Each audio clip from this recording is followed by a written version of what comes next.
Hey guys, it's that dividend guy coming at you with another dividend investing video. So I wanted to take a quick look at some of the companies who have actually cut their dividends or suspended them due to the coronavirus. Now, of course, my heart goes out to anybody who bought these companies specifically because they paid dividends.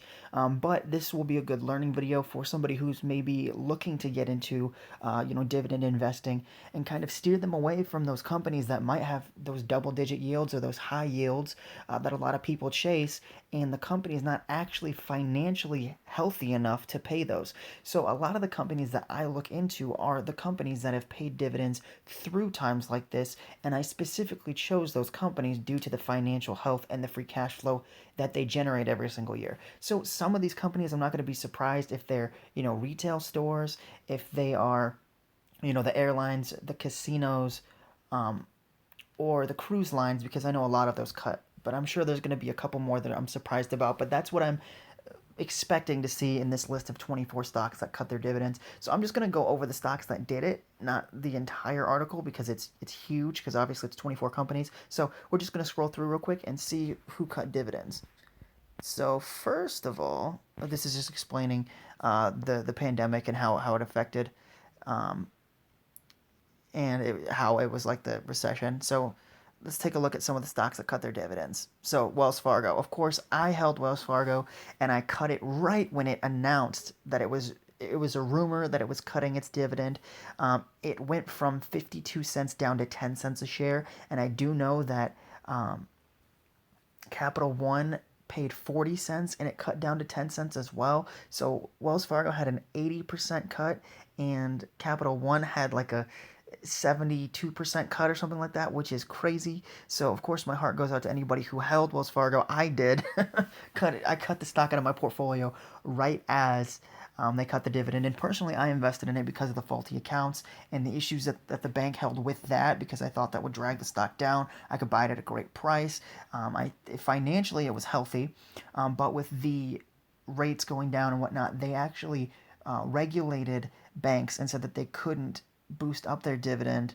I think until rates go up, or I'm not quite sure when they're supposed to uplift that. But I did get out at the right time because I sold Wells Fargo at a profit right before the dividend cut. So of course, anybody who holds Wells Fargo, especially Buffett, who lost like 3.2 billion or something crazy like that in Wells Fargo's dividend just because they cut it, heart goes out to them, of course. So anybody who held Wells Fargo, I felt your pain. Dick's Sporting Goods, I actually looked into this. This is the biggest sports retailer in the U.S. I'm not surprised to see that they cut their dividends because they don't have any foot traffic. So unlike a bank that people still use your services, people don't go to retail stores. They haven't been. It's pretty much been outlawed that they can't because people were quarantined. So I'm not surprised to see Dick's Sporting Goods cut their dividend. Sadly, heart of course goes out to anybody who owns Dick's Sporting Goods. Like I said, retail is definitely going to be on this list, as well as a couple airlines. Next, we have Estelle Lauder, or Estelle Lauder. Sorry if I mispronounced that. But they are huge. Um, but they suspended their quarterly dividend of 48 cents, which was to be paid on out in June. All shareholder share repurchases have been suspended until further notice as well. So, of course, a lot of these bigger companies are doing it. Like Wells Fargo could afford the dividend, but it was forced upon them, right? Some of the companies that are big, like of course, Solana is huge, um, but some of them cut dividends not because they can't afford to, but because they want to ensure the health of the business going forward. So I do understand why companies cut their dividend, but I try to do as much in-depth research as I can to make sure I don't pick companies that would even consider cutting the dividend. So of course, heart goes out to anybody who owns Launder. I'm kind of surprised to see them on this list. Honestly, I feel like they're a big enough company that they could pay it, but maybe they just cut it up until things kind of cleared up, which a lot of these companies are probably going to reinstate their dividend.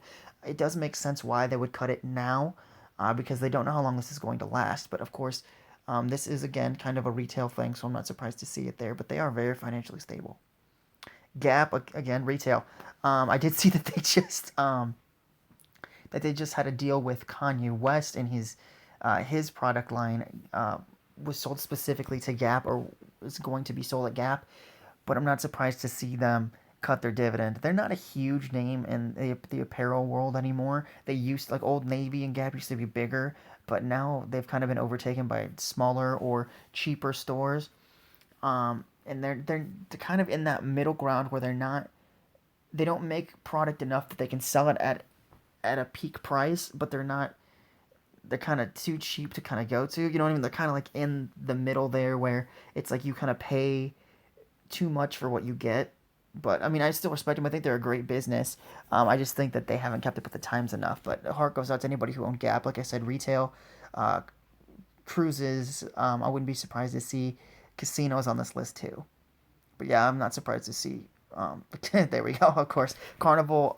We know that all of the cruise lines suspended their dividends, so they cut $2 annually. But of course, I think they'll come back, right? Once travel is allowed again, I think all of the major airlines and the cruise lines will be back in business and will be healthy enough to pay a dividend. But of course, since their main business is cruises, people, taking trips, travel was banned. So of course they're going to cut their dividend. It makes sense for the financial well-being of the company. But I do think cruise lines, casinos, and airlines are all going to be fine. But of course, heart goes out to anybody who owned Carnival, AMC Entertainment. See, this one's tough. So this, I would put movie theaters in the same realm as like retail because people just they consume their content on their phone now, right? Everything's streamed. Like not a lot of people go to the movies, so that's one of those things that's like a dying breed that's kind of fading away. Um, with retail is the movie theater, so I'm not surprised to see them cut their dividend. Next, Goodyear Tire and Rubber. This was kind of surprising because you would think that they would be healthy enough to sustain it. I actually owned Goodyear for a little while when I first started out investing. Um, I picked them instead of Genuine Parts Company, and then I realized Genuine Parts was a dividend king, and that Goodyear could sustain the dividend. But if something like this happened, they wouldn't be. Um, I felt like they would cut it, which obviously I was correct. Um, so they obviously the company all these companies have sales slide whether it be due to loss of traffic, they can't travel. I'm not surprised here. People aren't going to be investing in their cars as much if they can't travel anywhere. So heart goes out to Goodyear and Tire Rubber um, holders. I don't know who this is. Schlumberger. What do they do? Oil. Yeah, big oil. Yeah. So of course smaller oil producers and um, people like companies in that space are going to cut their dividends. So that's why I am in the oil sector. I chose ExxonMobil. Even I think it was Shell cut their dividend or BP, one of the two, either slashed it. They had paid it every year since World War II, and they cut it. So oil has been slammed as well. It didn't help that there was like an oil. I don't think it was an embargo, but uh, issues with oil prices hit, and then COVID hit. So oil got slammed hard. So I'm not surprised to see if we will see a couple more oil stocks on this list because oil got just double slammed.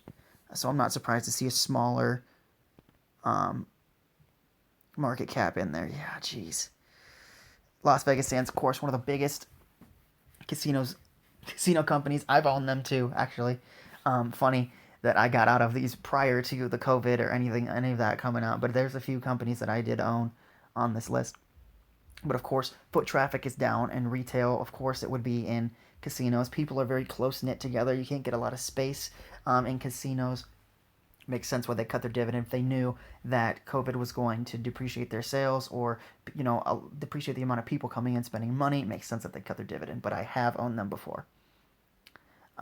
Then we have Boeing, which they had a huge issue with their planes manufacturing before this hit, and then COVID hit, and then travel got slammed. So I'm sure they're building less parts and whatnot because people aren't needing planes as much. So not surprised to see Boeing on the list. Again, that's kind of tied um, into the airlines. Then we have Marriott International. Makes sense if people are traveling less, they're going to be staying in hotel rooms less, a lot less leisure activity, a lot less money coming to the hotels, resorts, that type of thing. So, not surprised to see Marriott on this list either. They're kind of like Las Vegas Sands. Ford, car manufacturers, people. Ford is one of those that like people bought it specifically for the dividend. I've seen a lot of people buy Ford specifically for that dividend, and I have owned Ford as well in the past, and I sold it because I didn't think the financial well-being of the company was strong enough to combat against other, vehicle makers like GM, Toyota, Tesla. There's a lot of innovation in this space, which I feel like would make Ford and GM obsolete in due time. But they definitely didn't have enough money on the balance sheet to keep this going, especially with declining sales prior to the COVID hit. Now I'm not surprised to see them cutting that dividend because they were kind of eking by with that dividend before anything started. Before travel and whatnot got banned. But after that, it does not surprise me that Ford is on this list. Next, we have Delta Airlines. Of course, I said airlines were going to be on here. Every major airline cut their dividends, so Delta shareholders, I'm sorry. I'm sure we're going to see United or Southwest on here as well if we haven't already. I think every airline, if they didn't cut their dividend, they at least suspended it. So Delta definitely did that. Freeport McMoran, I have never heard of this company. Oh, copper and gold producer, yeah. But it only paid 5 cents a share, so you didn't lose that much, but still sucks for shareholders. Some of these companies I haven't heard of actually. Darden restaurants, yeah, restaurant business is going to get slammed too because if there's no travel, people are going to go to people don't leave the house, they're not going to go to a restaurant. So they own Olive Garden. I have actually looked into them as well. They own Longhorn Steakhouse and a couple other really big brands. Um, they used to they used to pay 88 cents quarterly, and that dividend was cut. I actually just about bought them. I did a lot of research into Texas Roadhouse and Darden restaurants, and I almost bought them. So happy I didn't. I just know that restaurants are a highly competitive space, and the landscape of it can change in a heartbeat. It's just like fashion. That's why I don't do fashion either. They're very cutthroat. So I'm a fan of Darden. I go to Olive Garden a lot. It's one of my favorite restaurants, but I don't own it. Next, Bloomin' Brands. Who do they own? Outback Steakhouse. Again, a chain of restaurants. Just like Dart and Bloomin', of course. If you don't get foot traffic to those restaurants, you're not going to make enough money or profit to sustain the dividend. So that makes sense.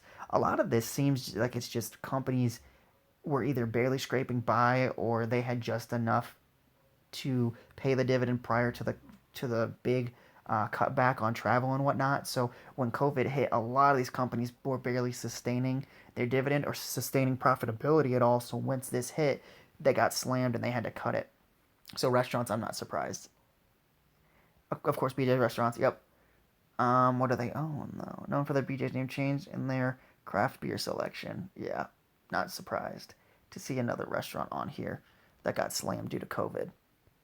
Restaurants are of course going to get hit. Macy's. This one was pretty much like this one's been dying for years.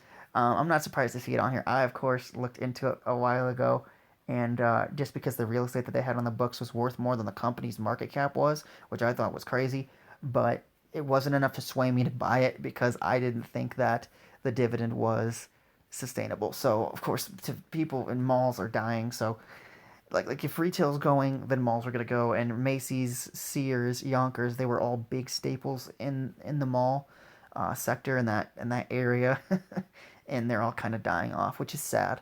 But rise of Amazon, you have to stay current and up to date, and those retail chains obviously have not done a very good job of that. Nordstrom, an apparel seller, I was kind of surprised to see that they cut the dividend, but they didn't pay much. But of course, like I said, fashion changes just like restaurants. So if people aren't buying clothes, they're not going. And these are upscale clothes as well. I've worked at for Nordstrom before. They have stuff like just crazy amounts. They go from like $1,500 for a pair of shoes to like $4,500 for a dress. Like they sell high end stuff. I'm not surprised to see that they cut the dividend because, of course, if people aren't spending money at restaurants, leisure activities, they're not going to spend a lot more on high class items either, like expensive jewelry, shoes, that type of thing. I'm not surprised to see that they cut the dividend. What else? Occidental Petroleum.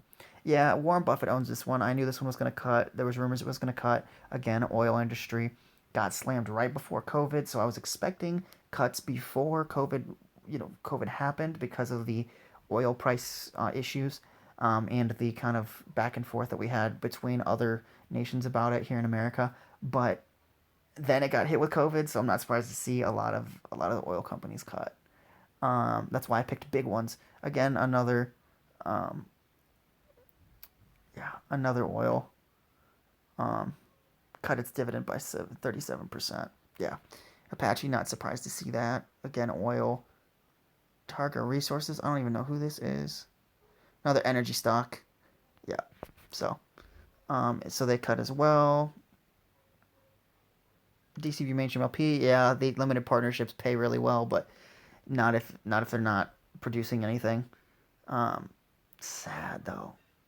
A lot of people invest in oil and LPs, limited partnerships, specific for the dividends, and then when something like this happens and they get slammed, they lose a lot of they lose a lot of their cash flow. And then lastly is Sabre. I've never heard of them. They're a lastly travel software business. Of course, travel got slammed. Really one of the worst stocks. In the coronavirus outbreak. Announced the numbers moved. Oh, geez, yeah. So if they're in the travel industry, they got slammed. So those are 24 stocks that have cut their dividends to anybody who owns them or owned them like I did. I got out pretty early. I got out before COVID even hit. But to people who are trying to like hold it through, um, I give you your props. It's been really rough on certain sectors, and if you own stocks in those sectors, you're probably getting slammed right now. So, if you are a holder, I hope that you have enough stomach to keep holding. I want everybody to make money in the market, but some of these, companies were hanging by a thread anyway. So when COVID hit and their sales got tarnished, um, they were doomed kind of from the start of the pandemic. But hopefully, most of these companies bounce back. Um, I always wish the best for subscribers and viewers. I don't want anybody to lose money or dividends. But if you have been affected by any of these companies, and it's due to the fact that they pay a high dividend, like if you see that double digit rate of that dividend, do not buy them. Like I've seen so many like newer investors, jump into something like a Gap or a Macy's and think that, oh yeah, it pays 10%, so I'm gonna get 10% on my money. Well, like you will as long as that company can pay it. And to be honest, normally with a double digit dividend, unless it's real estate, they can't do it. So a lot of times, newer investors jump into these companies and they think they're going to be making 10% on their money or, 9.8% of their money, and they think it's a great investment, but they don't look to see if the company can actually sustain that dividend. And most of the time, as you can tell, they can't. So a lot of times, companies like Gap or Macy's will lure investors in because they pay such a high dividend, and then when they get slammed like this, a bunch of people sell out of the stock because they're no longer paying that dividend. So again, keep in mind, companies like a J&J or a Genuine Parts or like Illinois Tool Works, 3M, Procter and Gamble, Colgate, like companies that have done this for like pandemic after pandemic, they know what they're doing as versus a Gap or a Las Vegas Sands. A good company is insulated and ready for something like this. They have enough cash flow to remain profitable and still pay that dividend versus hanging on by a thread and barely paying it, trying to lure investors in with that double digit dividend. So don't fall for that, guys. I know a 2.3% dividend is less than a 10% dividend, but how much are you really going to make if that is not sustainable? See what I mean? So you're really sacrificing quality versus trash because you want to make that money now. So, and again, think about it. A lot of the companies like J&J did like a 3% raise. Procter and Gamble did a 6% raise. Like there's another one that just announced it that I own as well. But good companies pay a dividend and they increase it. If you pick a double digit dividend payer, they're not going to be able to grow that. They're going to barely be able to sustain it. So reanalyze your portfolio. That I encourage you guys, reanalyze your portfolio and try to weed out some of those stocks that you feel would be risky or that might not be able to pay it, because when something like this happens, whether it's in 10 years, 5 years, whatever, is the money you're getting paid today worth losing the money that you should project? See what I mean? So like if J&J pays 90 cents today, but in 10 years it'll pay $1.50 with the rate that it's growing, versus a Gap that pays 37 cents now, but it's not going to pay you anything in 10 years. What's really the point? If you can't buy it, hold it, and grow it, there's no point. Think of dividend stocks as a tree, and the dividends are the water. And if you don't have any water coming into your portfolio, there's no point in watering that tree. So, like, if it's not going to grow, don't waste your money on it. So, anyways, guys, again, heart goes out to everybody. Sorry about the rant, but heart goes out to anybody who got dividend, who lost dividend money or passive income from the coronavirus. Of course, I wish everybody the best, but this is the type of lesson that it takes for people to change their investment philosophy to save themselves for the next time. And I'm not saying that companies like J&J or Procter and Gamble or whatever aren't going to go out of business, because obviously that's a possibility, but they have a proven track record, unlike something like a Wells Fargo or a Gap or a Macy's, companies that really haven't innovated and don't have products that you buy on a regular basis. I'd probably stay away from them. So, anyways, guys, heart goes out to anybody who lost dividends. Hopefully nobody got severely affected by any of these companies cutting. And if you did, reevaluate your strategy and maybe change some of the companies that you have into healthier ones that pay less but may pay more in the future. Anyways, guys, that'll be it for the video. Thank you so much for watching. Remember to hit the subscribe button when you do, hit the bell notification so you don't miss any updates on videos. If there are more lists like this of companies that have cut dividends, or rumors of companies cutting their dividends, I did do a video on Wells Fargo right before they cut, because I sold it right before they cut dividends. So I will try to save you guys from it if I can beat, or at least keep up with the amount of companies that are cutting dividends. I will try to help as much as I can. I'm a dividend growth investor, so I try to stay out of companies that I feel like would cut it. But again, just go back in, research the companies that you have, and if you feel like some of them could be paying something that's not sustainable, reevaluate your cash, sell it, and put it into something that's going to grow. Anyways, guys, see you guys in the next dividend investing video. Take care.